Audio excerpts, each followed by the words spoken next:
ஆதரவை நாடுகிறோம். சங்கிகளை ஓட வைப்போம், நம்ம தமிழ் நிலத்தை காத்து நிற்போம். ஓ நாய போல அவன் காத்திருக்கானே, நம்ம வேட்டையாட நேரம் பார்த்திருக்கானே.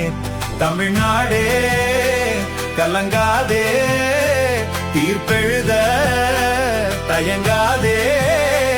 இந்த தேர்தலில் லாடங்கட்டி சங்கிகளை ஓட வைப்போம், நம்ம தமிழ் நிலத்தை காத்து நிற்போம். கொஞ்சம் கொஞ்சமாக தவழ்ந்து தவழ்ந்து உயர்ந்த பதவிக்கு வந்து, கொஞ்சம் கொஞ்சமாக தவழ்ந்து தவழ்ந்து கட்சிக்கு பொதுச் செயலரானேன், நாட்டிற்கு முதலமைச்சராகினேன். அண்ணன் தம்பியாக இங்க வாழுகிற பூமியில சாமி பேரை சொல்லிக்கிட்டு வம்பிழுக்கும் பாவிகளே, டப்பா எஞ்சின் தகந்து போகவே எங்களோட பலத்தை முழுசும் தேர்தலில் காட்டுவோம், கொடிய நாட்டுவோம், காவி பேயத்தான் அடிச்சு ஓட்டுவோம்.